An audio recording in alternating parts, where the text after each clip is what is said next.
Buen día, amados. Bienvenido a vuestra casa de oración, casa de Dios, casa de usted.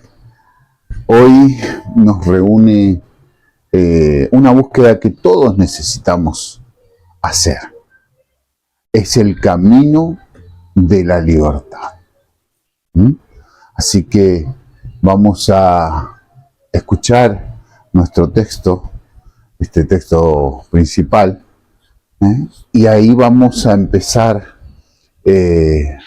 a desglosar y conocer cuál es ese camino y cuál es el camino de la libertad.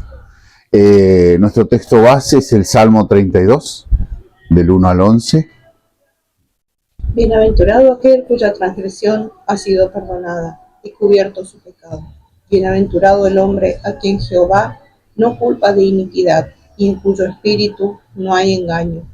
Mientras callé, se envejecieron mis huesos en mi gemir todo el día, porque de día y de noche se agravó sobre mí tu mano. Se volvió mi verdor en sequedades de verano. Mi pecado te declaré y no encubrí mi iniquidad. Dije, confesaré mis transgresiones a Jehová, y tú perdonaste la maldad de mi pecado. Por esto, orará a ti todo santo en el tiempo en que pueda ser hallado. Ciertamente la inundación de muchas aguas no llegarán estas a él. Tú eres mi refugio, me guardarás de la angustia, con cánticos de liberación me rodearás. Te haré entender y te enseñaré el camino en que debes andar. Sobre ti fijaré mis ojos. No seáis como el caballo o como el mulo sin entendimiento, que han de ser sujetados con cabestro y con freno, porque si no, no se acercan a ti. Muchos dolores habrá para el impío, mas al que espera en Jehová le rodea la misericordia. Alegraos en Jehová y gozaos justos, y cantad con júbilo todos vosotros los rectos de corazón. Amén. Esto fue escrito por el rey David tras su pecado, tras ese pecado tremendo que cometió. A ver, para entender un poquito el contexto en el que estaba, vamos a ir a Samuel, a segunda de Samuel 11. Y sucedió un día, al caer la tarde, que se levantó David de su lecho y se paseaba sobre el terrado de la casa real.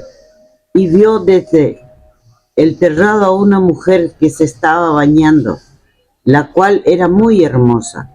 Envió a David a preguntar por aquella mujer y le dijeron: aquella es Betsabé, hija de Eliam, mujer de Urías, Eteo. Y envió David mensajeros, y la tomó y vino a él, y él durmió con ella.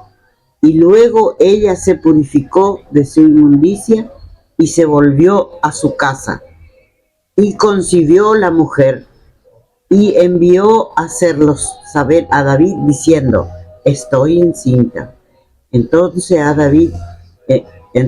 David envió a decir a Joab: envíame a Urías, Eteo, y a Joab. Envió a Urías a David.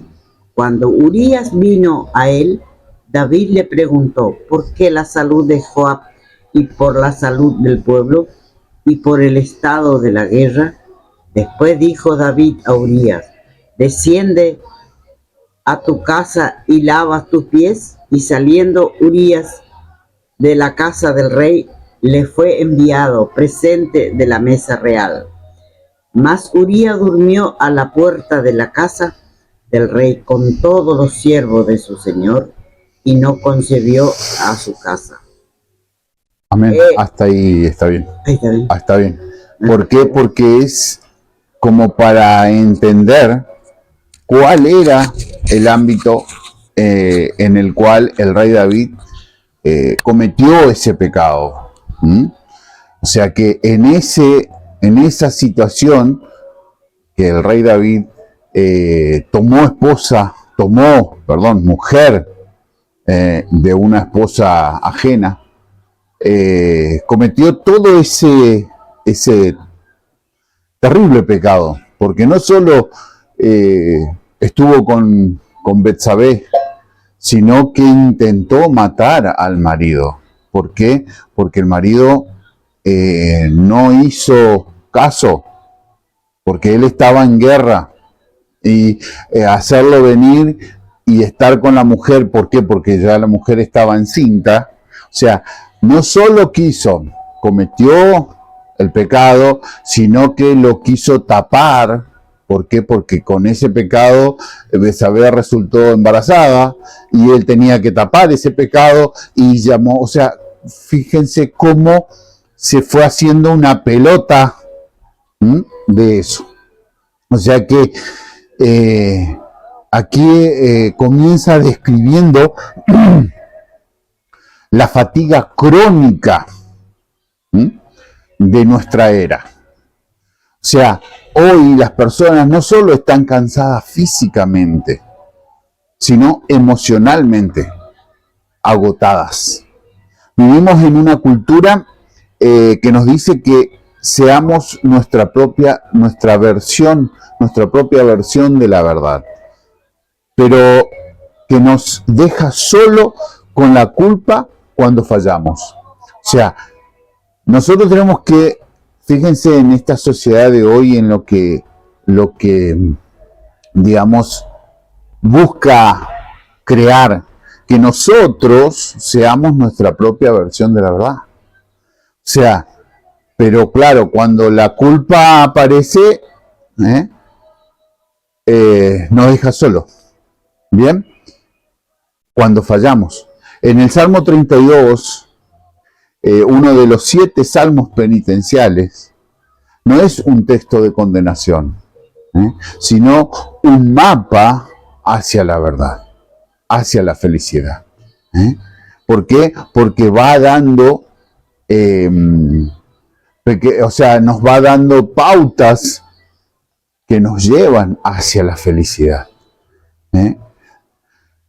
La bienaventuranza del perdón. El versículo 1 y 2. La definición de felicidad. La palabra bienaventurado, que es Esher, significa, oh, qué feliz. David nos dice que es feliz quien nunca peca. Él no nos dice eso, sino aquel que, habiendo pecado, ha sido perdonado. Aquí, hermanos, tenemos que tener mucho en cuenta el gran valor del pecado perdonado, porque pecado todos cometemos, pero saber que se nos perdonó tiene el eximio valor, porque 3 facetas podemos decir que tenemos del pecado y la solución. La transgresión perdonada, la rebelión que es quitada o levantada como una carga pesada. El pecado cubierto, el error que ya no está a la vista del juez porque la gracia ha tapado. La iniquidad no imputada, podemos hablar. Una terminología contable.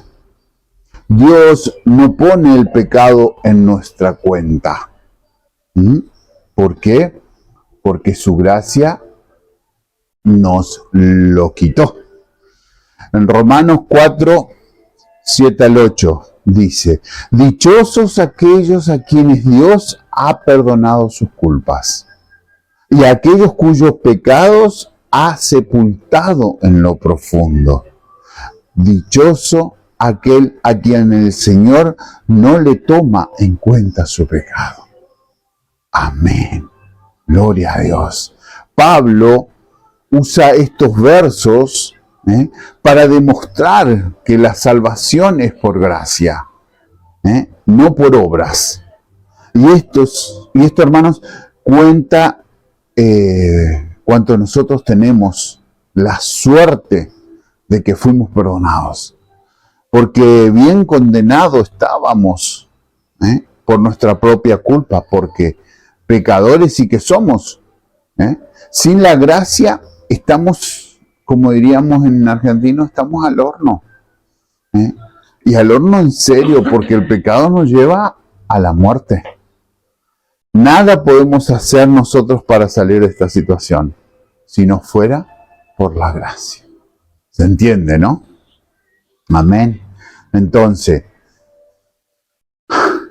imaginemos la somatización de la culpa, porque él clama: mientras callé, envejecieron mis huesos. O sea, la falta de confesión no es solo un problema teológico. Aquí es un problema de salud también. O sea, eso también nos dice que es un problema de salud integral.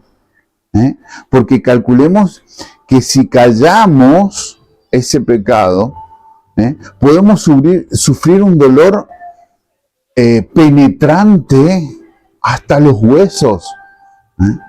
Y David lo describe porque dice: un dolor interno que no encuentra palabras.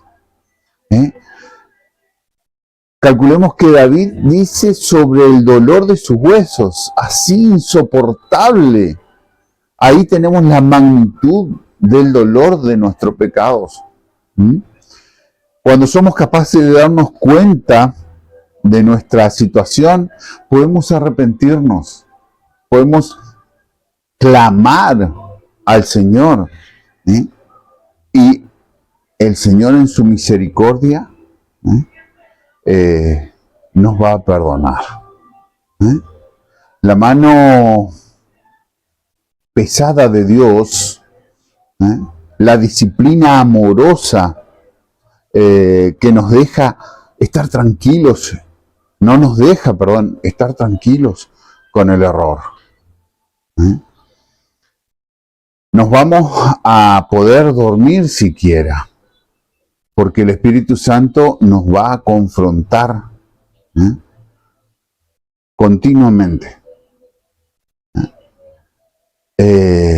Como dice, como el calor en el verano que agota la vida, una extrema situación.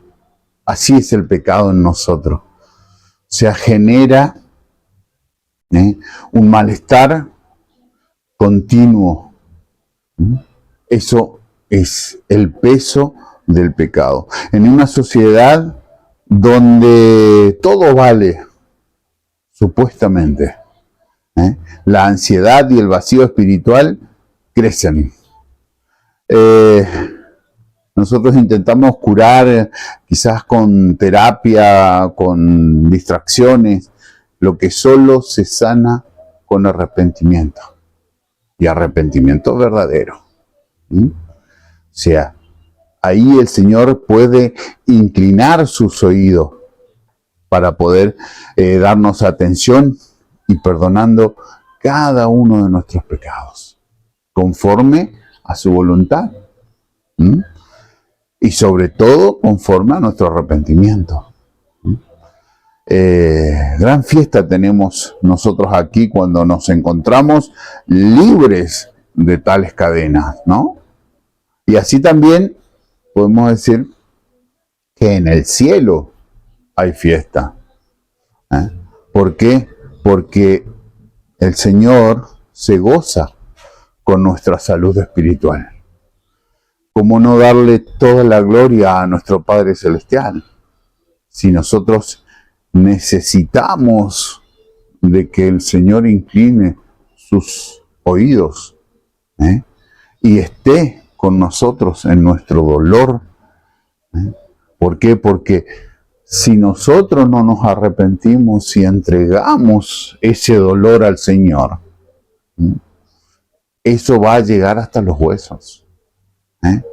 Y el pecado no es: este chiquito no va a doler. No existe pecado chico, pecado grande.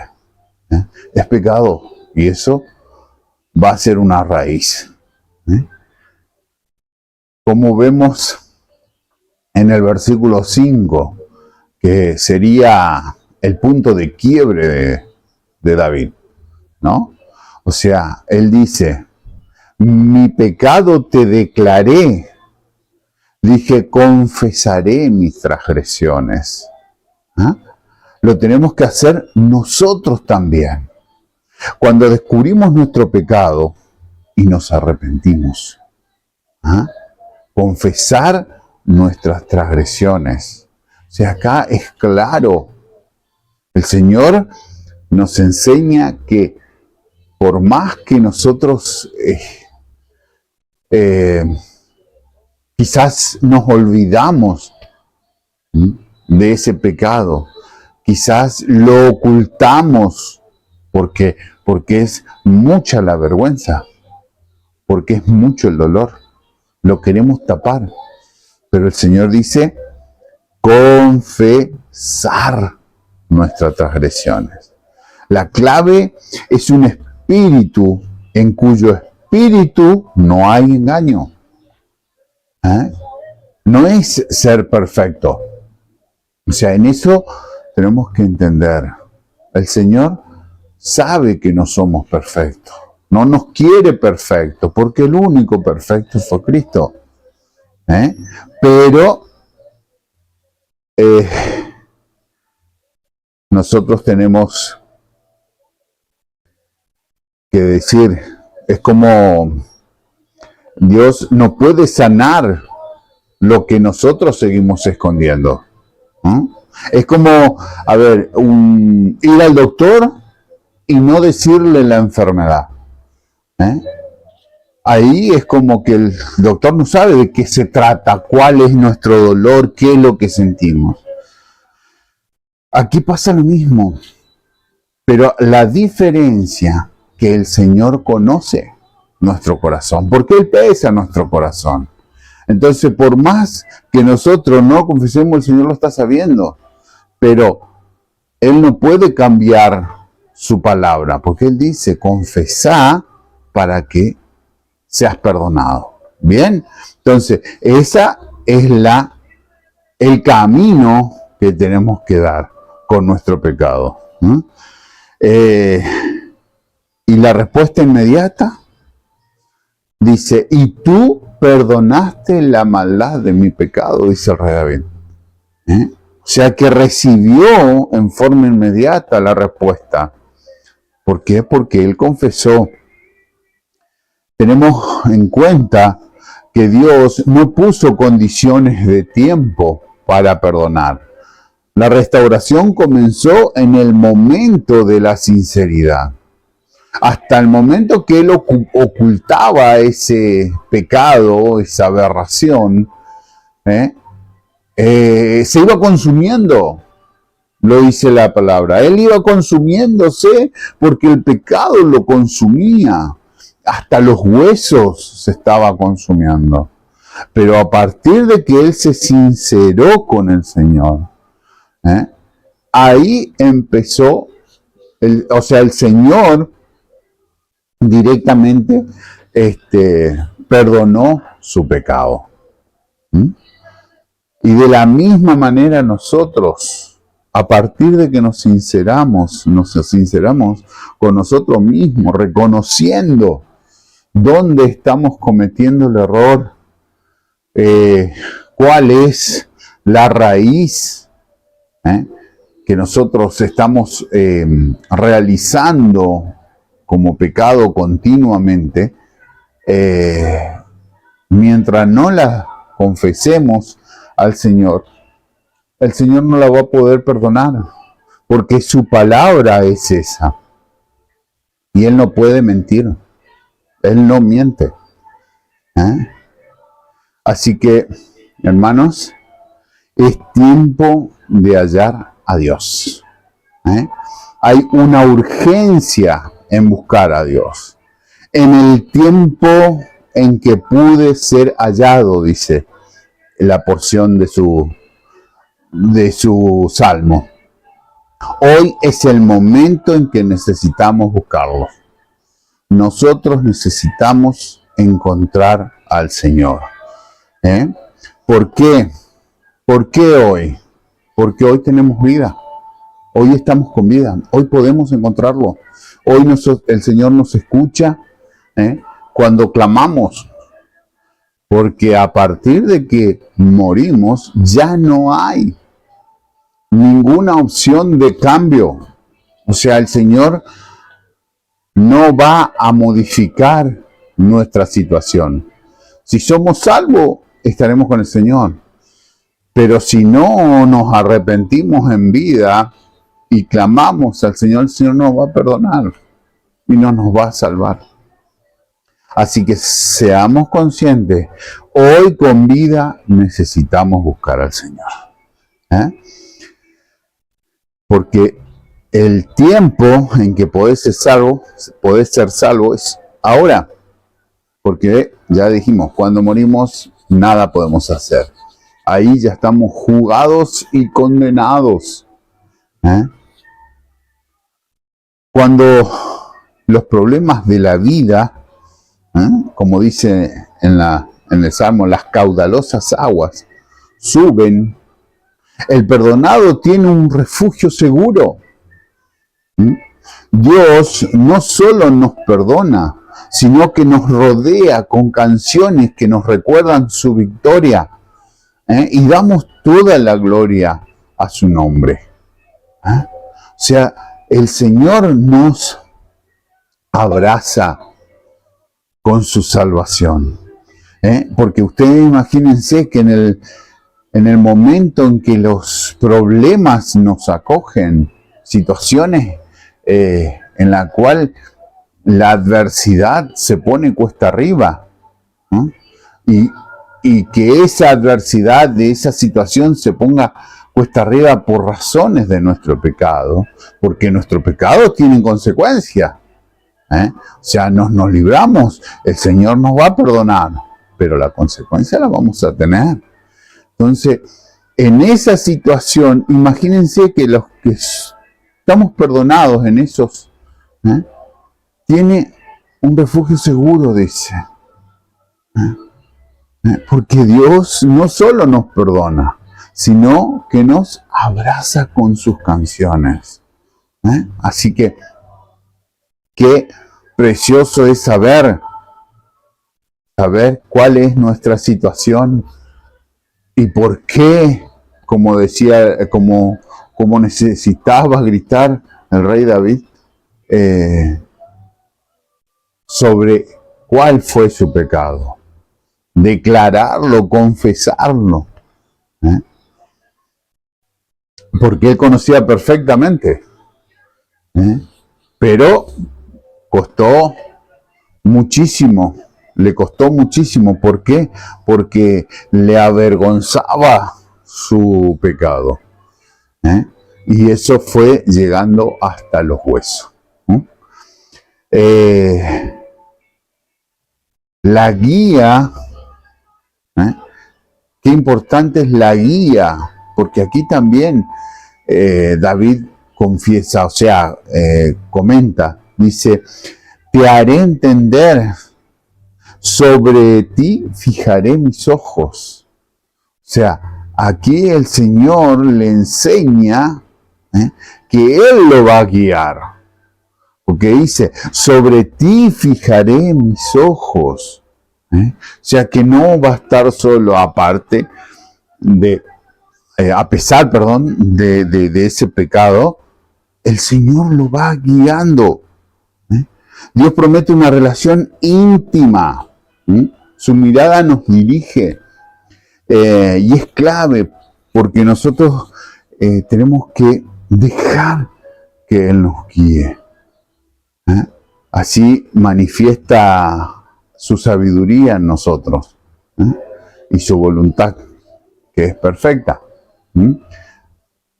Él, si nosotros le entregamos las riendas, Él nos va a guiar.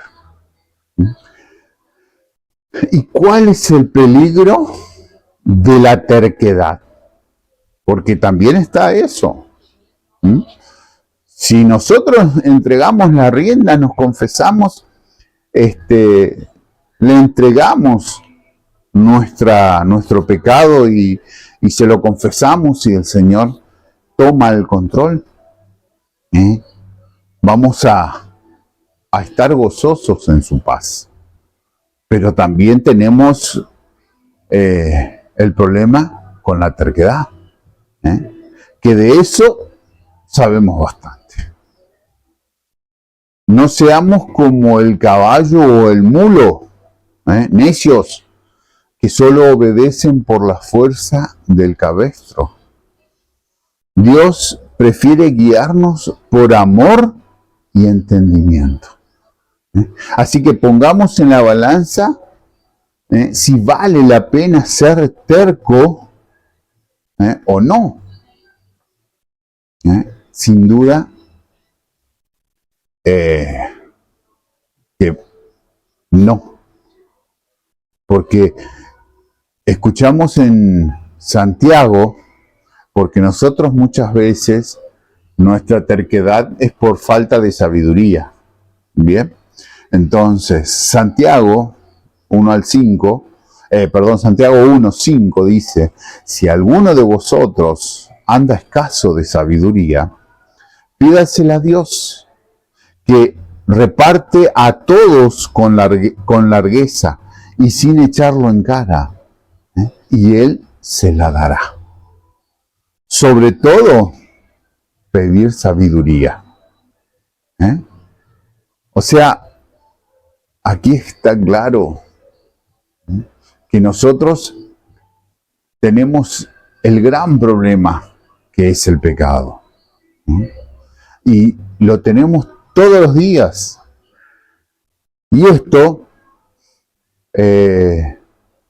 la mayor parte de lo que afecta a nuestro ser es la del pecado, el pecado íntimo, el pecado